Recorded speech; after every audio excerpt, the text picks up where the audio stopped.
Turns out he's a major cinephile. They don't watch enough movies! It's a very simple formula! And here we go.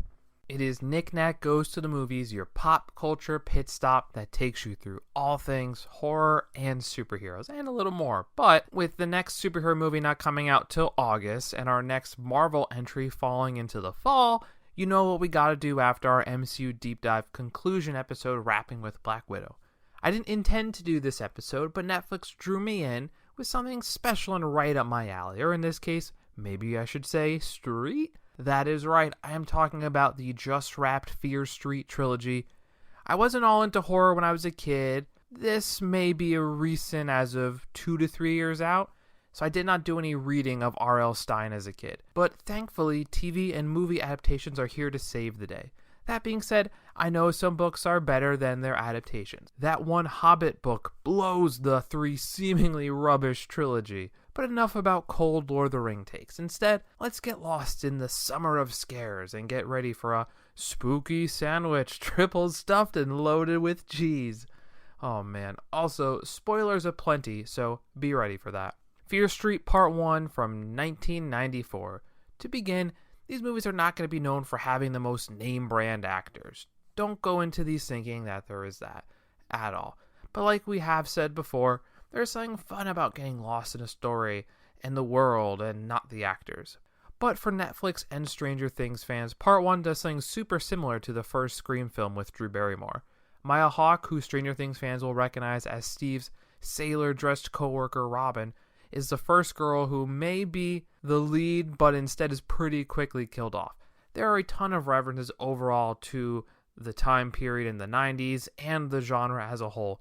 Not only in this movie, but the entire trilogy. Anything with phones and scares will make you think of Scream, in the same way that Netflix things with some scares and malls will remind you of Stranger Things. Also, my take on horror the second time through still rings true.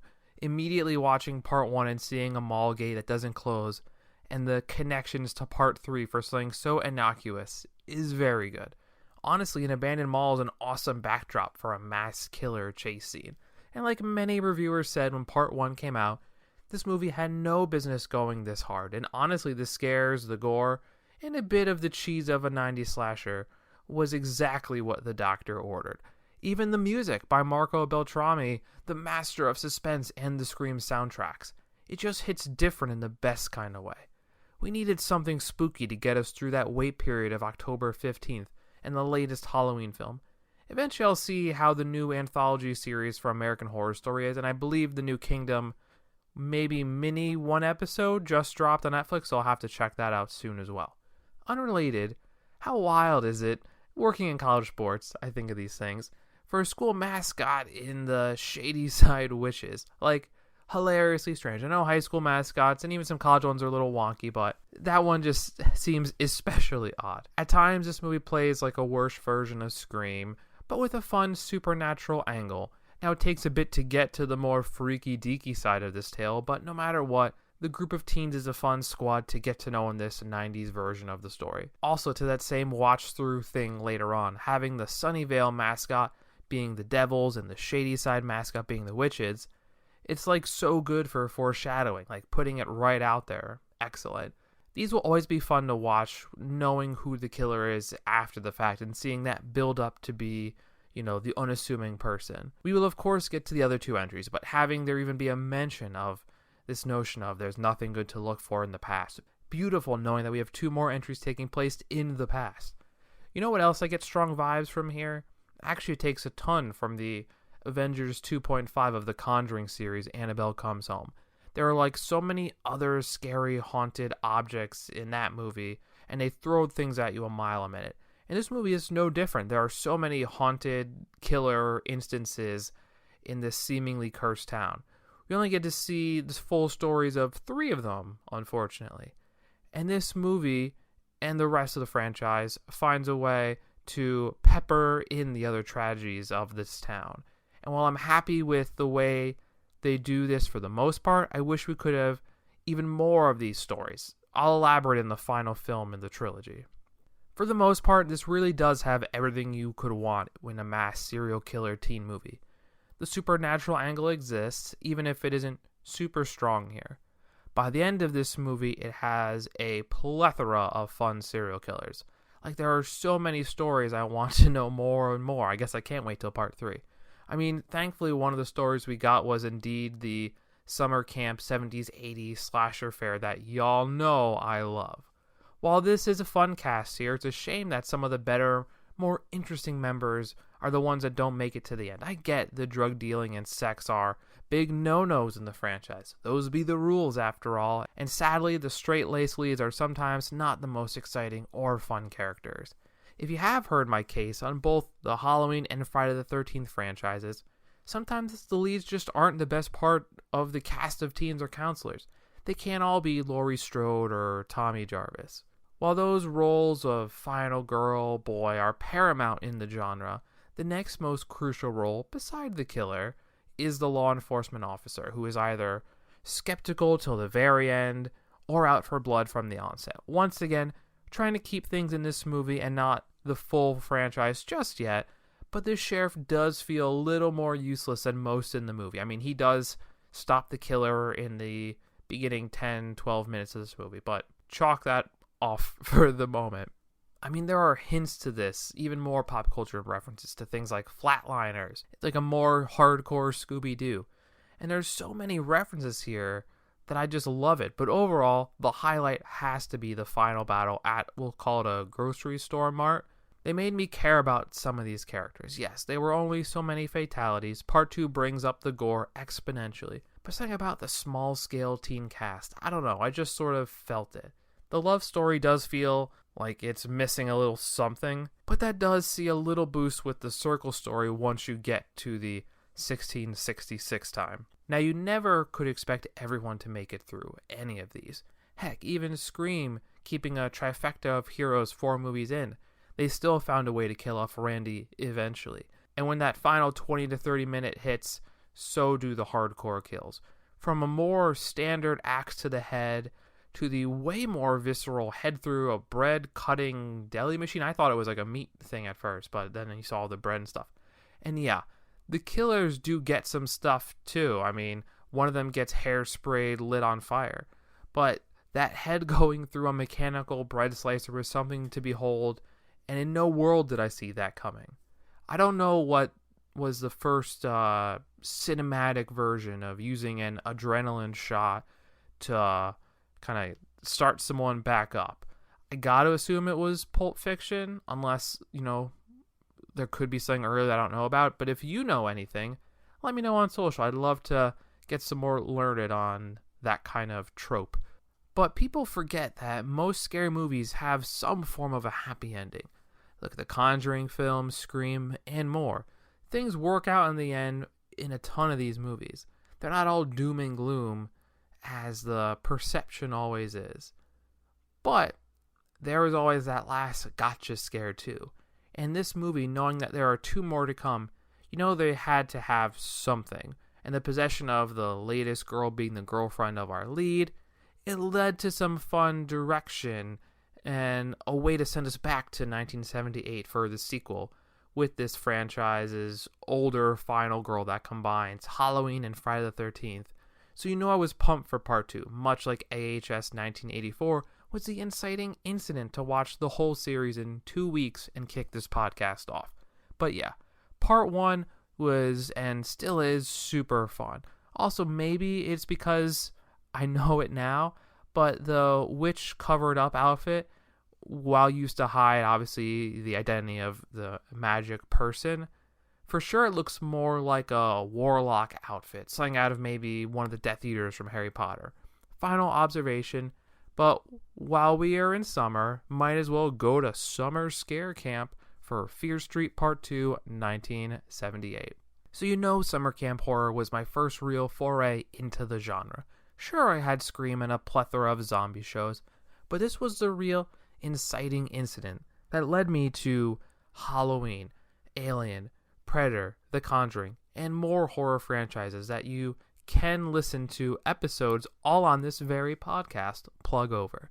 Now, my love for Friday the 13th may cloud my mind a tad, but I'll do my darndest to stay objective here like I did with AHS 1984, but I know that I'd also rank that quite high when I did my season-by-season rankings. Can't wait for that next full season to come. So on to the actor slate for this movie. A few people are back from the original movie. They're their same roles, as they're not doing too much of the anthology multicasting yet. The survivors find a way to blend the past and future stories. New adds include Jillian Jacobs. This version is akin to the modern-day version of Laurie Strode in the reboot sequels of Halloween. I've yet to dive into Community, but if you know her, you probably know her from that, or you may recognize her as one of the many A-lister voice actors, being Adam Eve, for the second Amazon superhero show, Invincible. I know I may be discounting The Tick, because obviously I'm thinking of The Boys. I'll see if I can change my perspective on that once I do get around to watching it, and I'll let you know if that stands anywhere different. Now, with this being a Netflix movie in horror, you think we could get away without a Stranger Things alum? To quote the latest Jordan Peele movie title that we just found out and was announced, nope. This movie brings in Sadie Sink in season 2 of Stranger Things. They needed to bring in another girl to the group to diversify out of just 11. And that is how we got Max Mayfield, who truly shined in season 3. The budding friendship of 11 and Max, especially the mall trip they took to get over boys, was amazing and a true nostalgia love. That's why this trilogy and those movies feel so at home in tone and setting together. But Sadie Sink plays a huge role in this movie and really gives us a unique take on the summer camp slasher genre. The first and third focus, outside of scares, is based on a specific romantic relationship. This romance transcends time and shows up in the past and present. While no summer camp spooky tale can be complete without hookups and more, the real relationship shown here is the waning and eventual growth between two sisters. But you know from the onset that one of the two would not make it out into the modern story. Unlike the third movie, which has to spend maybe a more 50-50 split on past and present, thankfully this movie is able to spend the majority of time in the past. And as the last real final stay in the present here, the story of adult trauma, PTSD, and grief of an older final girl is like super well done here, and it's shown in a great way in such a short time. While not like crazy brutal, especially compared to how later this movie gets mad dark, the kid-on-kid bullying is like shocking by like literally stringing up a girl and burning her, and it adds to push that narrative of Sunnyvale and Shady Side, and we get a young Sheriff Nick Good to boot. But the one camp thing, I have to say, only one Friday the 13th movie ever had campers at a camp. It was always like CITs, counselors in training for you non-summer camp experts, or just teens overall. And spoiler alert, none of them died there. But this movie, and things made in 2021, are held to a different regard and requirement. And the kids here are in actual danger with the killers coming out to play. Real stakes and a real populated camp. I love it. And while the 90s music had some good bops, the 70s version had some amazing Neil Diamond, follows up with, Love Will Keep Us Together and Cherry Bomb, like perfection from a soundtrack perspective, of course blended with the Marco Beltrami stuff. While Ruby Lane was billed as one of the main characters in the first movie, a story which I would have loved to see, her version as a full movie, here we get her mom as the haunted nurse from her past trauma. There's another fun note from the first movie of knowing one of the killers, Tommy, being the one to go bad and be the next killer. You're just waiting for the inevitable to happen. Another fun wrinkle that especially is shown when our nurse Lane takes it upon herself to try and end the nightmare before it begins and kill Tommy, before he becomes the bag-masked, possessed Jason of our story. Maybe at first you thought she was possessed. I know I sure did. But with what she says and what we know about the wall of names carved into it by the evil powers that be, you know she is of sane mind and can be and is doing what she can to avert another predetermined tragedy, maybe not going about it in the best way, but you get where she's coming from. The sister drama is on a perfect backdrop of this idyllic camp setting that you are just waiting to fall into madness. And like I mentioned his name before, there's not as many Beltrami beats with the awesome pop culture music, especially early on, but he weaves and crafts the atmospheric tones of oldies camp, suspense, and terror. Beside the obvious references in Fear Street Part 2 to Friday the 13th, summer camp slashers, and all which feels standard at this point, the Carrie nods are my fave. Having seen both the original and the latest remake, I mean, that line after planning to fake blood someone to carry on is cheesy, magical writing. Chef's kiss to whoever came up with that part. Is the second Carrie anything to write home about? I don't know. But I may be wrong for enjoying the Chloe Grace Moretz version of the character more than the original. Who knows? I liked it. Once again, I did a semi-episode on that and Prom Night. But back to the movie at hand. The eventual reveal of Tommy being on the killer's wall to his turn to madness. So good. And while the kill count was not super high in Part 1, Part 2 does everything you would expect with seeing a ton of axe murders. They are fairly mild when seeing actual kids die, which is to be expected. And while the slasher fare is there, this movie of course dives even more into the supernatural that you would expect with either this genre or this franchise actually seeing the witch's lair. And all the romance and movie parts lead us to thinking Cindy is the lead of the movie.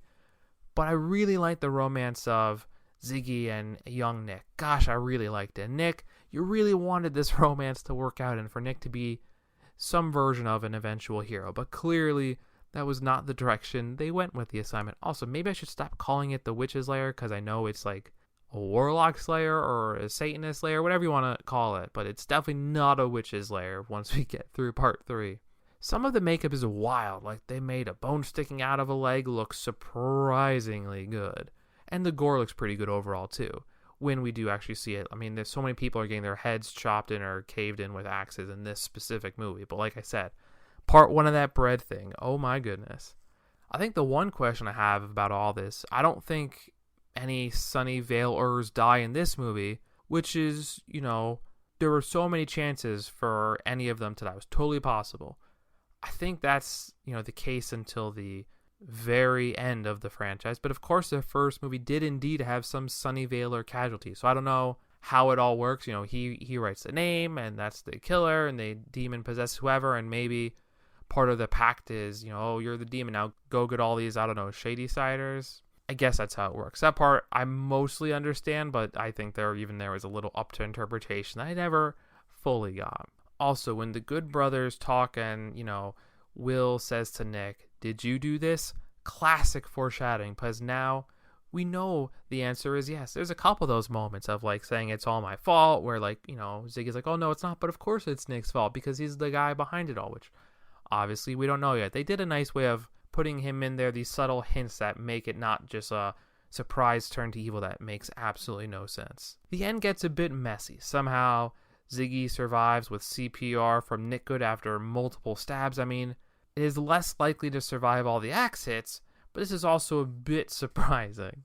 But of course, the only way she survived was by dying and being brought back. That's the whole thing that clearly worked in the first one, and chronologically, this is, I guess we'll say, the first take of that working in the history of Shadyside.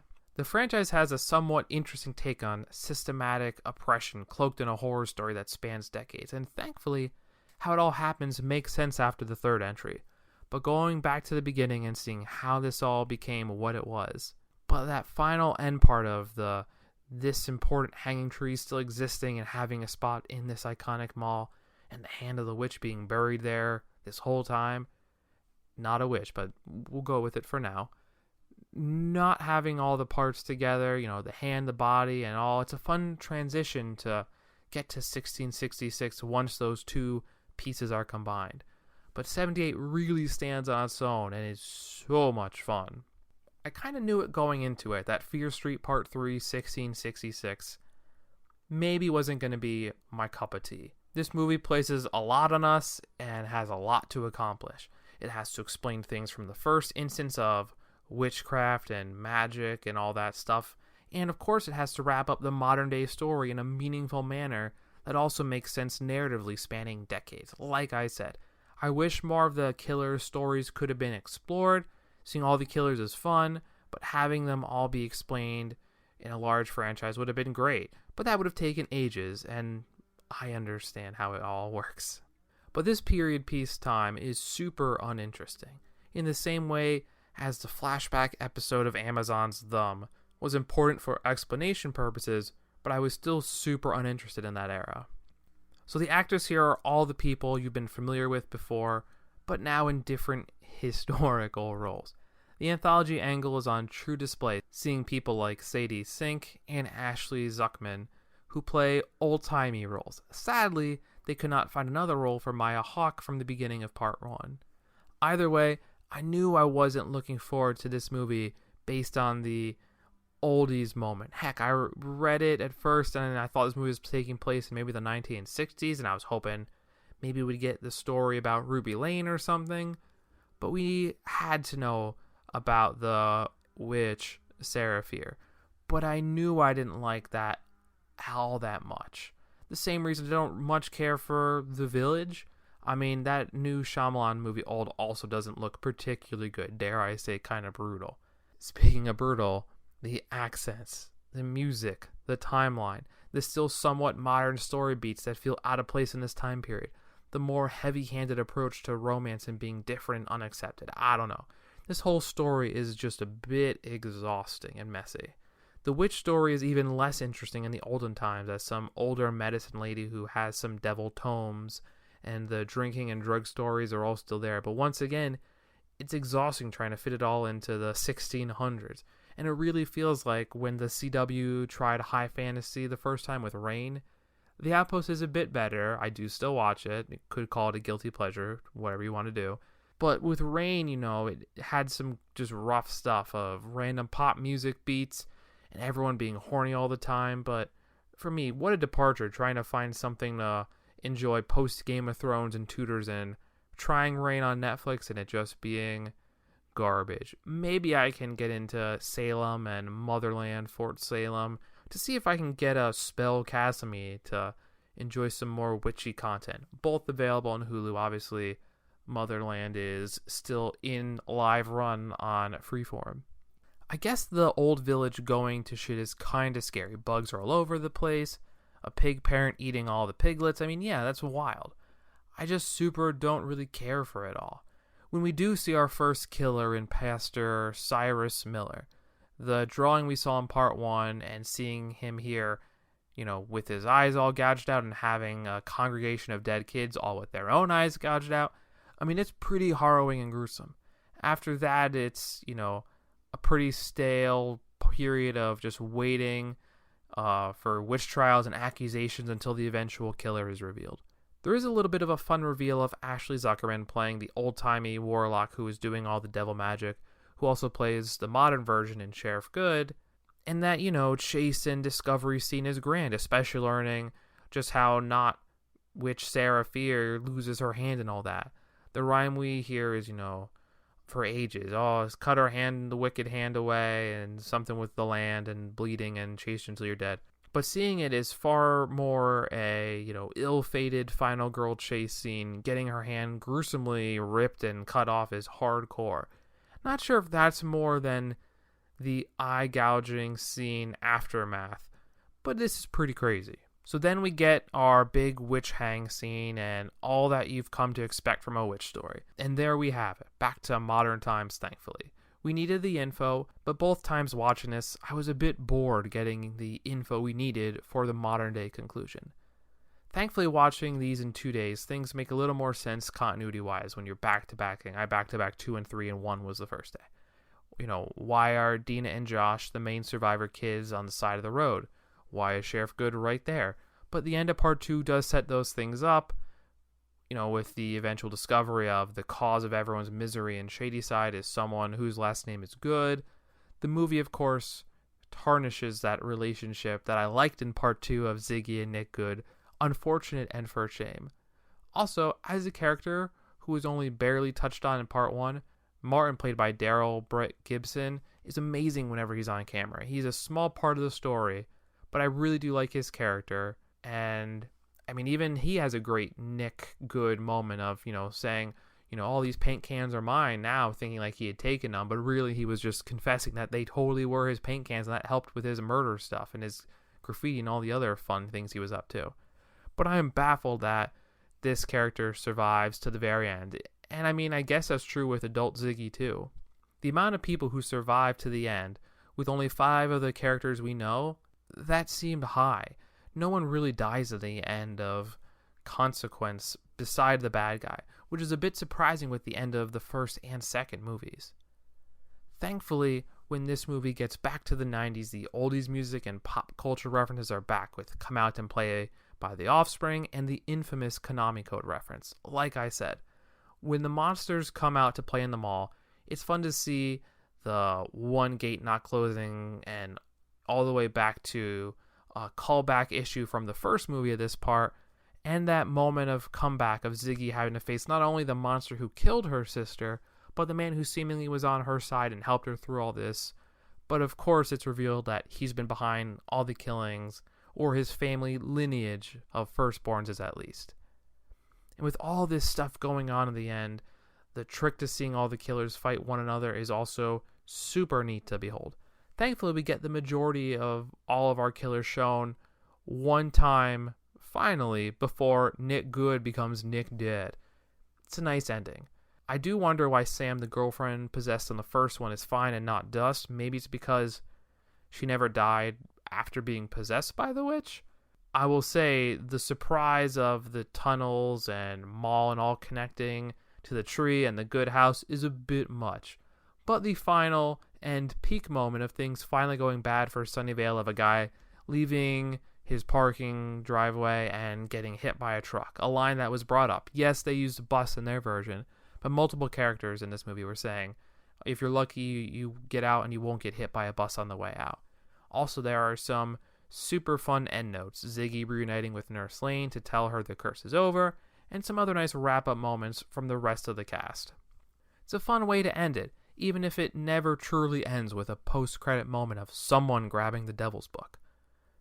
So the end is good, and the overall franchise is good, but the ball was dropped a bit in the tangent in 1666. So good fun, definitely a nice easy summer watch you can bang out in a weekend. But let's get to my rankings, even if it might feel a little bit predictable. So I think there'd be no question, it has to be Fear Street Part 3, 1666 as my number 3. It's just what it is. It's that period tangent for half the movie really takes a toll on my interest in this movie, and that they did what they could with it, but it just wasn't it for me. A lot closer between 78 and 94 for Part 2 and Part 1. I've gone back and forth on this a lot. I really like Part 2 with 1978. I think the conflict story is better, but 1994 Part 1 really hit the ball of the park. And even though it's a smaller cast, I think it's a really good cast. And I got to go Part 2 for number 2 and Part 1 for number 1. So there you have it in almost reverse chronological order. It gets worse as it goes, but those first 1 or 2 really hit, and you do need the info from 3 to get the full story. I get that. Well, that is the episode. There is a potential future for more adaptations to arrive on Netflix to delve into this world a bit more, but if that does not happen, at least you and I had a fun time with the franchise, and while the trilogy may not be perfect, there are only so many fun spooky streaming selections. And this is an enjoyable one. The cheese of the second film and the campsite setting was a hoot and super Friday the 13th-y, and the first one for sure felt like Scream Light, with a bit more supernatural thrown into the mix. So what'd you think of this trifecta? What was your favorite of the 3? Let me know on social at either knickknack_IC or knickknackmovies on Twitter, Instagram, Letterboxd, and TikTok. Make sure to throw up a 5-star rating and review us on Apple Podcast while you're at it. So that's all from me, so cheers, and until next time, cinephiles. But before I go, one final point. My new secondary obsession is Animal Crossing on Switch. It's great. I have a current-gen console. I'm very proud of my island name, and I have to share it with y'all. You ready? Cinephile. Like cinephile, aka a movie lover, a line I use on here all the time in my rap, with the abbreviation of island and isle tacked on the end. With the character limit of like 10 characters, I was super proud of that. But come be Animal Crossing buddies when you're watching some super or scary scenes. So for real this time, Goodbye. Are you not entertained? I think this is gonna be the beginning of a beautiful friendship. I don't like goodbyes. Let's just call this see you later, alligator.